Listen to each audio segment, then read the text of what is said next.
Welcome to That Was the Week. It is Friday, October the 16th, and this is Keith Tier. Welcome to the show. This week's newsletter is all about what happened in the last few days. Platforms or publishers, who decides what is true or what is false? The brouhaha started when the New York Post published some hacked files from Hunter Biden's hard drive, which showed his, let's say, less than worthy character in their view. And immediately it was published, Facebook and then Twitter interfered with its distribution. The interference took different forms in both platforms.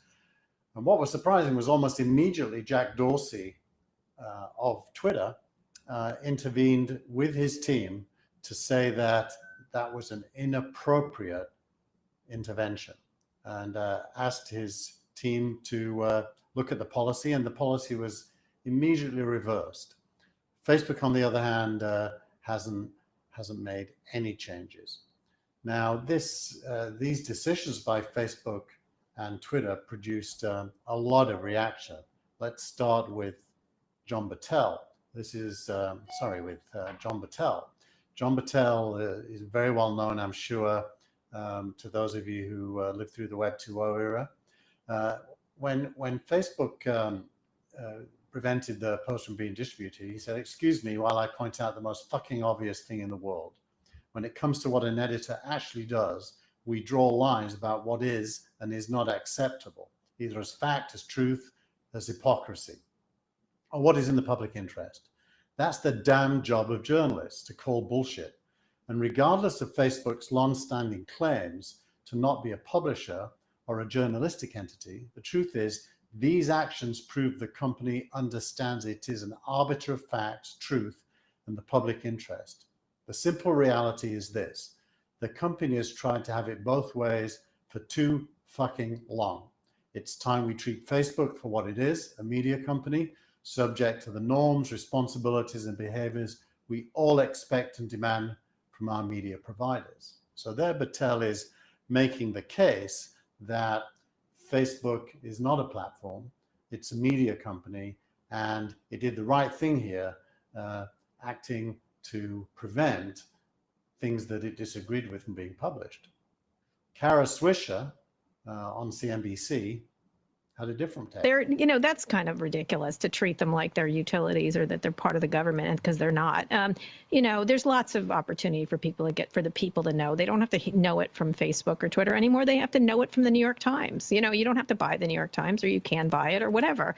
And so I think that's just sort of, this idea of calling for the FCC to look into this and election interference. I mean, it's rich, given the history of election interference is mostly been from the Russians and other malevolent forces.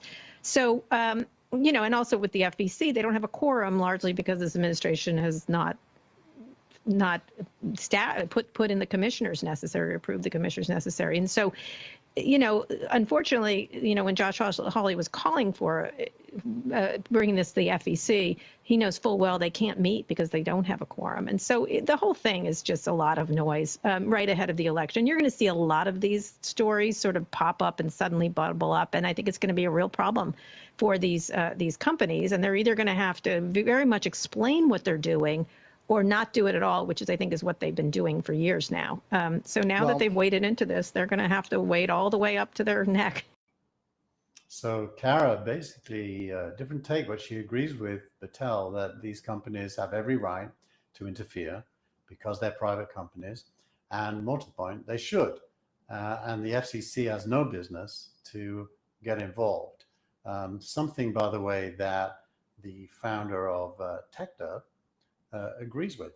This is Mike Masnick, a very well-respected writer who's been on the tech scene for a long time, responding to the FCC's contention that it has legal authority over Article 230 of the Communications Act to interpret the meaning of that law. This is bullshit. And what's worse is that Pine knows it's bullshit and he's still doing it, says Masnick. So a lot of complex issues that basically are all supporting Facebook's right to be an editor, also Twitter's right to be an editor. Now, my take this week in the editorial is completely different to that. I do not think that Facebook or Twitter should want to be publishers. They should want to be platforms. These are places where all of us, anyone that wants to, can get an account and can publish, and we can interact with each other. We can publish facts, we could even publish lies if we want, we can publish opinions, pretty much whatever we want. And for Facebook or Twitter to get in the way of that seems to be a huge mistake, something that Jack Dorsey recognized almost immediately, and within 24 hours, Twitter has declared that it will not interfere. It will allow users to make their own minds up, although it may label some of the data, something that I also disapprove of. So this week's That Was the Week is all about this. This is my point. The real decision here is whether the world can cope with platforms where a person or organization can express any legal perspective. The human race is diverse, as are its beliefs and opinions. Facts, of course, are facts, but thoughts and ideas are not. Can we collectively handle the existence of open platforms that can encompass the wide breadth of real-world points of view? Human beings are certainly capable of understanding that a platform, by definition, is open to all views. We can distinguish between ideas we agree with, ideas we disagree with, opinions, facts, beliefs. We can collectively discuss and debate these points of view, and we can change or become entrenched either way. And together we can influence each other by contributing facts, ideas, opinions, and beliefs. So please, Twitter and Facebook, don't interfere, be a platform, and let us get on with our lives free of anybody's attempts to stop us. Wow. Well, that was good, Keith. Be a platform. That's what you say to Twitter and Facebook. You mean, which is what, as Kara said, that's what they've always done, but now they're changing. Well, they're not, because let's go back to the quote from, because I think you're mixing the arguments up here. I don't think necessarily there's a lot of disagreement. Let's go back to the John Battelle quote. Can we? Yeah, there you go. Okay, so we agree. I mean, you would agree that an editor is an editor, that he draw lines about what and what isn't acceptable, either as fact, as truth, as hypocrisy. That's what an editor does. So that's what we might do at Now TV. That's what the New York Times does. That's the Washington Post does. That's what Battelle Media does. Yeah. So that no one's debating that what traditional media is, right? Well, although I do think, there's a great department at Glasgow University, and they produce a series of books called Bad News, and they make the point that there's no such thing as an unbiased editor. Yeah, well, we all know that. We're not going to, that's like Media 101. That's obvious. Yeah. And we all know that every editor are themselves biased. They come with a package of values and interests. That's given. We're not going to go back over that. So let's just look back at the Battelle quote, because I think there is a key issue here that we need to address, okay, which I'm not sure if you get or you're missing. So, and this is where I think I at least agree with Battelle, but I'm not sure if you either agree or understand what he's saying. He said, and this is the key bit of the quote, and regardless of Facebook's long-standing claims to not be a publisher or a journalistic entity, the truth is that these actions, the simple reality is this: the company has tried to have it both ways. It's time we treat Facebook for what it is, a media company.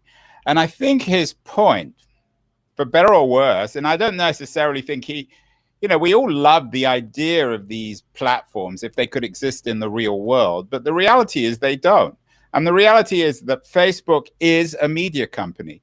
Leftists like Kara argue that it's always been Facebook's been a vehicle for the Russians. The rightists argue that it's a vehicle for people like Kara and John Battelle. But everybody agrees that that Facebook and Twitter are not just platforms. They have too much traffic. These are too big a business, and they're too vulnerable to propagandists of left and right and other governments to be just a platform. But the key issue here is, I would be surprised if you disagree with this.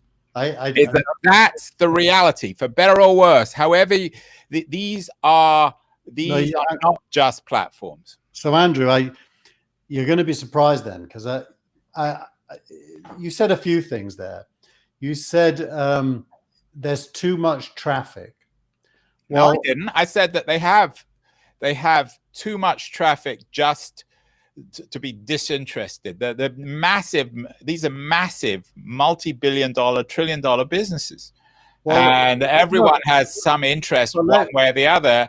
You know, governments have an interest. You have to let me speak. Okay, go on. I know, but it's wonderful to see your passion on this. I know you really are very passionate about this.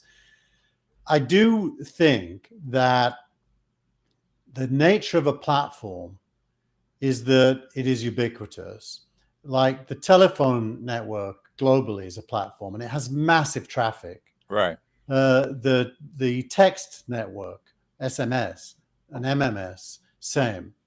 And so size and whether you're a platform or a publisher are not related. You can have big publishing platforms that are publishers, and you can also have big platforms that are not publishers. So I don't think size will help us to distinguish here.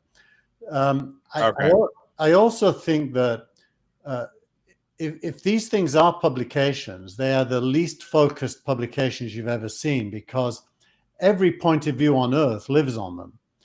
And so the editor's doing a really, really bad job if they're publications. So to me, well, I don't think that's what Battel's saying. He's not. The problem, I think, what Battel's arguing, which is the standard position, that these are media companies without editors, so they're completely uncontrolled, which means that the bad actors are controlling it. Well, media companies usually buy or acquire media, and they work to produce it. Like even a reality TV show that's made up of ordinary people, the media company is paying the cameramen, the sound engineers, the designers, and so on. Facebook doesn't pay anyone, nobody. The media that that goes through its system is 100% produced by third parties, and therefore, just strictly on the definition, it can't be a media company. It isn't a media company. It's a new media company in the sense that it has figured out, like Twitter, a clever way, a brilliant way of acquiring massive content without paying for it, because we're all stupid enough to put our stuff on it for free. But that doesn't make it any less of a media company. It's just a different. New York Times pays its writers, and Facebook and Twitter don't pay its writers, but they're equally media companies. Let's start with you and me. There's three things we do with the stuff we produce.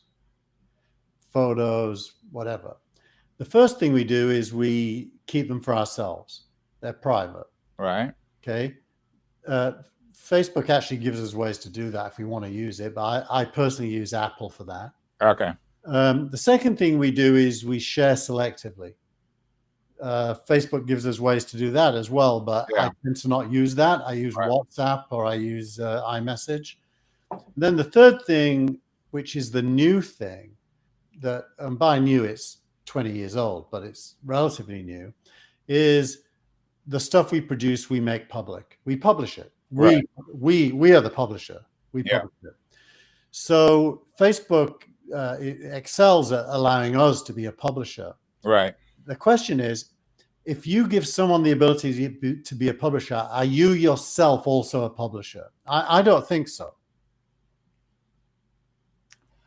Well, you know, these I'm not sure whether you go round and round on the definitions. The reality is that actually, it doesn't matter. The impact of Facebook and Twitter on the world, both from the left and the right, have resulted in people believing that they're media companies, right? You have to acknowledge that Well, the left argues clearly. the left argues that Facebook is being manipulated by Russian trolls to support Trump. The right argue that Twitter and Facebook are biased in banning anti-Trump media. So everyone thinks these are media companies. So whether or not they really are is neither here nor there. They're perceived to be. And so we have to treat them as if they are media companies. They claim that they're not because it's in their interest to claim that they're not, because otherwise they're going to get regulated and treated like real media companies. Well, let's just break it down. I think Battelle is correct, and so are you, in understanding that he makes the point that by these actions, or words to that effect, that yesterday when Facebook blocked the New York Post article, and the New York Post was playing their role of publisher, when Facebook intervened to impact its distribution, they were acting as an editor. I agree with them on that. I personally think that's an error of judgment on their part. I agree, and I don't disagree with you on that. I think it was a mistake, and Dorsey acknowledged it was a mistake. Dorsey acknowledged it was a mistake, and they've quickly switched. No one's defending that. It was a short-sighted decision, presumably by not someone that senior at the company, and it got them in a lot of trouble. Right. And then the second thing we agree on is the trend is towards both companies, even Twitter, becoming editors. The pressure on them from everyone, Battelle, Kari, yourself, is to take responsibility for what's on their platform. So whether they're platforms or not, the pressure is to become publishers. And let me just, and the reason for that is not because we're all big brothers or we all want to create some sort of media censorship. The reason for that is because everyone is concerned with the impact of social media on politics and on society, and many people are troubled by it. That's the reason. It's not like everyone wants to just control these companies for the sake of it. So let's unpick that, because I think that's a very promising territory. I think we'll disagree, but I think we'll have okay. We could end up converging. My belief is the only alternative to openness is that somebody's in control. Obviously, logically, somebody is taking decisions. Who is it that has this kind of divine insight that allows them to make good decisions about what is not okay? Right. We have to defer to somebody to have those powers. Now, who would that be?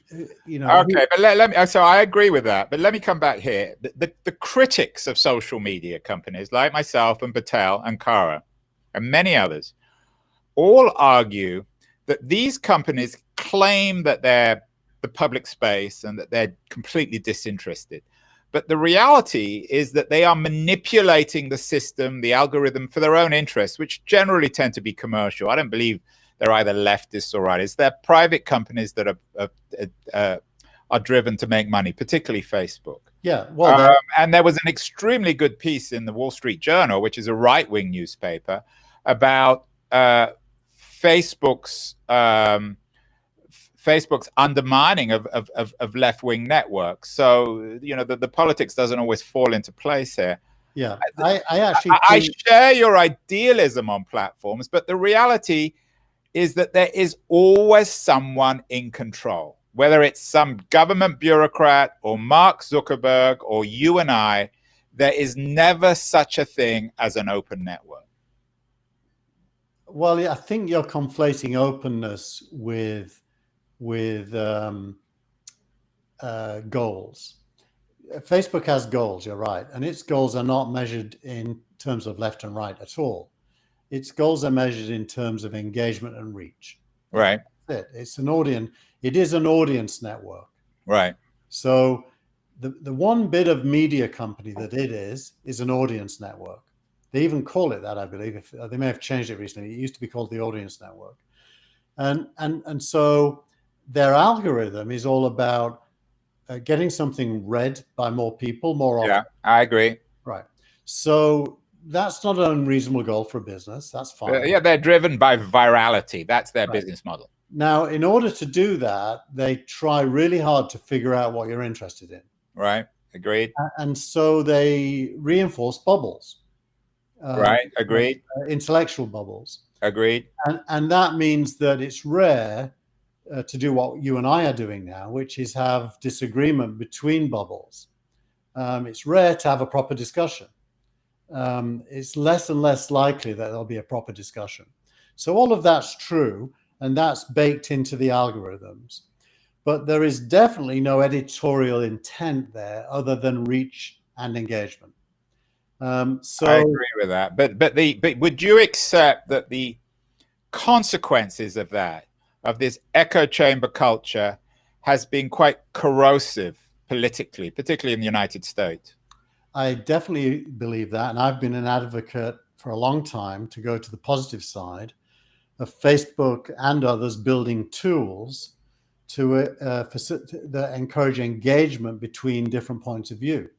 Like if I want to go in and right, but that's not going to happen. I think we actually agree here. I think let me try and figure out a way we agree.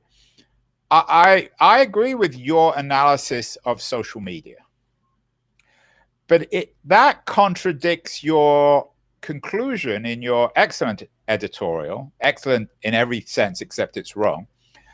Your excellent editorial that says at the end, Facebook, just stick to being platforms, because as you acknowledge, given their business model of virality, they're not really platforms.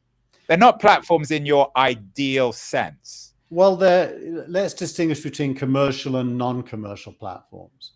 Or let's say platforms that have growth capability and those that don't. Like the telephone network could never prompt you to make a telephone call, or it would be weird, right? Yeah. So one of the new things with the internet and with digital media is the whole concept of growth hacking emerges, because you can actually do things that prompt people to react.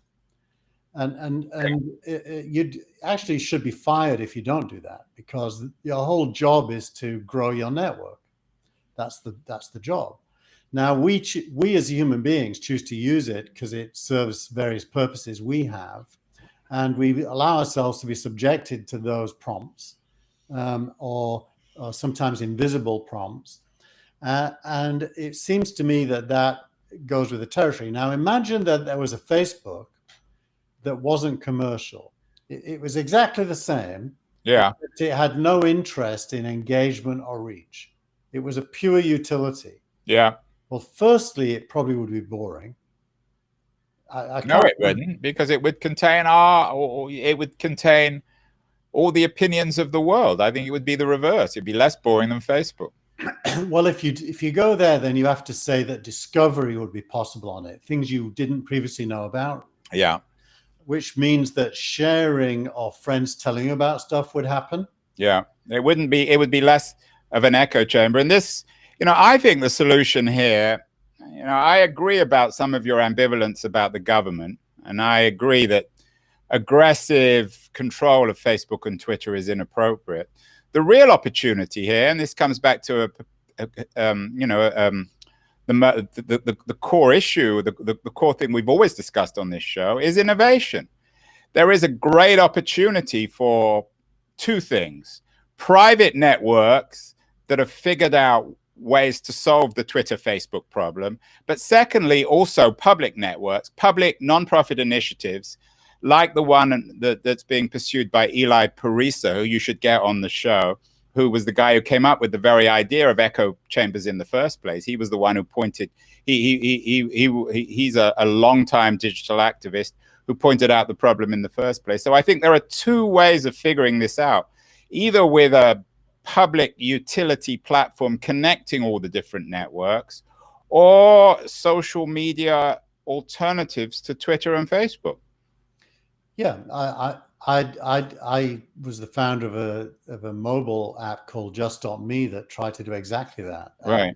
I'm a huge believer in innovation leading to change. And I do believe that Facebook is not forever and Twitter is not forever. I agree. And if it was possible to build a genuinely fully distributed network, leveraging people's smartphones and computers to engage, to allow them to engage with whoever they wanted to on whatever topic they wanted, and if that was pure, as in not driven by reach and engagement as the primary goals, I'd be a big fan of it. I mean, and that's Eli's point about the real challenge and opportunity is to build genuine public space in the digital sphere. The problem with Facebook and Twitter is that they present themselves as representing the public sphere, but these are private companies with the for-profit interests that all private companies have. And that's the contradiction and the problem. Well, there isn't, because there's another dimension to the discussion, which is probably best put in the context of cancel culture. And, you know, especially the left, and especially the woke left, trying to control platforms to be more like ones they would like. I agree, but I don't know if is that a critique of Eli Parisa's concept of the public sphere? No, this is more of a critique of the attempt to control Facebook and Twitter from the outside, and not just allow them to make up their own decisions as businesses to be what they want to be. There's a strong illiberal layer there that I react against strongly, because I am ultimately believe in freedom to do what you want, and the audience will go where it is happiest. Yeah, and I agree with you, and I think that came out with Twitter's decision to censor the New York Post piece, because there are people, particularly in America, people on the left who simply believe that any anti-Biden news is by definition bias and should be banned. And these people are just as problematic and censorious as the Russian trolls. I couldn't agree more. Yeah. So that's we've agreed, Keith. That is really disturbing. What's gone wrong? Well, I think we'll still disagree on detail. I think if we focus, you've got to get Eli on the show, though, because I think he's really trying to think this stuff about the public space through. But where I think we'll disagree is on this safe harbor issue, which you threw in at the end, and I think it's a different issue. So do you want to just explain the safe harbor stuff and what your position on that is? Yeah. So, well, the first thing is to understand it. Originally, all internet companies that were platform-like were considered to be in the same space as common carriers are, right? They phone companies. So originally there was no liability for any content that flowed through an internet service. Like, no, hold on. Let's be clear here. No changing the narrative. The reason why they weren't treated as common carriers because they were treated as phone companies. The reason why the safe harbor thing came into existence in 1997. No, wait, Andrew. You're going to be fine with what I'm saying. Okay. I'm in the era before 97 when I'm saying what I'm saying. Okay, but let's focus on the safe harbor law, because that's the issue you're dealing with. Yeah, so I want people to understand why that came about. I was the chief technology officer of EasyNet in the UK between 94 and 97. And the police would visit us and ask us to control content in the internet news groups. Right. They were specifically using pedophilia as their reason, but actually their interest was way broader than pedophilia. They just knew that everyone was against pedophilia, so it's likely you would be positive towards their request if they started with that. So everybody in the ISP space refused to comply because we didn't want to be responsible for content. Because why didn't we want to be? Because we didn't have the tools to even look at it. Never mind. But that's neither. But okay, but let's just be clear here. Hold on, wait. Let's just be, because this is a really, really important issue. Yeah. So traditional media was always liable. So if you published if you pedophilia material in a magazine or a newspaper or on a television network, you'd be sued and you'd be probably criminalized. Yeah. The argument about, but wait, go slower. Right. So we accept that. That's the traditional media law, right? True, but the key word is publish. You publish. Okay, but this is coming. Okay, so we're coming back to it. Yeah. So Web 2.0 changes everything because suddenly everyone becomes a publisher and anyone can publish anything. And you have these platforms that you idealize that have been sort of gone bad now, but in the beginning seemed very promising, where anyone could publish anything. So the great legal question was back then, should a platform be legally responsible for material that a magazine or a newspaper could be sued for, right? Is that fair? Yeah, although you put a lot of a history together there. No, I'm just making a very basic point. That was in 97. Remember in 97, none of those things had yet happened. All there was in 97 was like Yahoo. So there was no Web 2.0 yet in 97. Web 2.0. There was but there was the seeds of Web 2.0. You could still write stuff on websites. You could still comment on books on Amazon. Well, no one really did. GeoCities. Right, you had you're beginning to, right? You're just beginning to, but the Act actually was more focused on internet service providers. We're talking about an American Act, not British, because you were in Britain. Yeah, but in the US, the Act was focused on internet service providers. Right. Hello,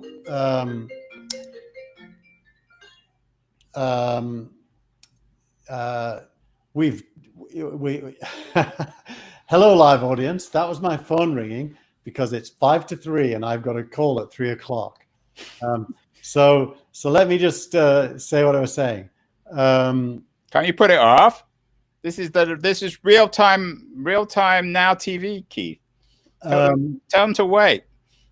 Or is it a money call? I just told him to wait. So what I was going to say was it was focused on people like me at EasyNet and AOL, CompuServe, what was the American one? Something Link, Earthlink. Right. And it was asking us to be responsible for content which was mainly then in news groups. Pornography was a big part of it. And that was the origin. And okay, I agree, but here's the key issue, right? The reason why the law was passed was to protect what was seen as these small startups and promote innovation. And it was believed that the internet was never going to be that big a deal back in 97. No one ever imagined, Google, Facebook, any of this stuff. So it was just assumed that they were giving these plucky little startups a leg up, right? Is that fair?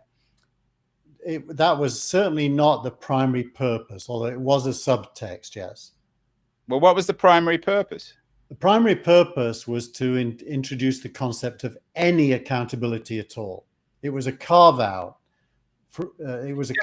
Why? Because they were trying to stimulate innovation in this evolving digital economy. And the argument now about changing the law is that the most powerful companies in the world are now benefiting from a law that was designed to support plucky little startups. Whatever you say about Google and Facebook and Twitter, they're not plucky little startups. I think we'll agree if I say this, Andrew. There were two parts to the motivation. Part A, which represented change, was to introduce the concept of accountability, whereas previously there was no accountability. Right. So to me, that's the kind of wedge that opens up the whole thing. And the second part was to carve out from that accountability internet companies for large elements. They still weren't allowed to allow illegal stuff to be published, but everything else they were not accountable for. And it also later on evolved into things like takedown notices. So there were two elements. The element A is you do have to be accountable. And element B was but we're going to carve it out. Right. So anyway, I think we've done a pretty good job here in trying to explain very complicated legislation. My argument is not that the 97 law was wrong or bad, but we've had 23, 24 years since then, and the world has dramatically changed. And just as you had new legislation in 97, it doesn't mean that any law is set in stone, and it can be revised because the world has changed. Anyway, we'll come back to that. Finally, Keith, because you do have to go for your 3 o'clock call. What's your tweet of the week? Oh, tweet of the week. Well, here we go. We're back to, let me just get it on screen, and then I'll talk about it. Here it is. So the tweet of the week this week is our good friend, Paul Graham. Your good friend, not mine. He's become our good friend, I think, Andrew. Yeah, well, we fantasize about Paul if you're watching. He asked the question, at what age would you choose to defer starting a startup due to the fact that you need more experience? At what point are you lying to yourself? And his wife said at the age of 26, he said the age of 24, but somewhere in the mid-20s. I said, there are no rules. Everyone is different. I was an idiot until I was 32. I did EasyNet at 40, Real Names at 44, invested in TechCrunch at 51, Archimedes at 56, ADV at 62. Yeah. And that was the week in Infarm at 66. And by the way, I'm still an idiot. Yeah, I was going to put the idiot bit back in, but you beat me to that. Yeah. So tweet of the week is there is no age at which it's appropriate to suddenly decide you are going to do a startup. Andrew, over to you. What have you decided, and how old are you? I'm definitely older than 26. I think, again, I'm not sure you're interpreting the Graham piece. I think he's suggesting that the ideal age is in the mid-20s. Not that, I don't think he's excluding people like you. I think he's excluding people who are a bit younger. So the question is, should they be giving a lot of money to 18-year-olds? And I think actually the Facebook example proves that they probably shouldn't. Well, it's better to give it to older people like you and I, who are a little bit older than 26. my retirement fund is very happy they gave money to Facebook. Yeah, well, you wait. Facebook will crash at some point.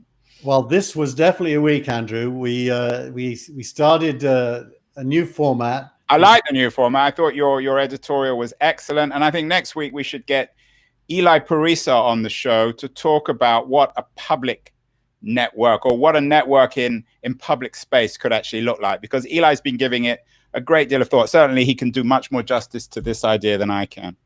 I absolutely believe you should do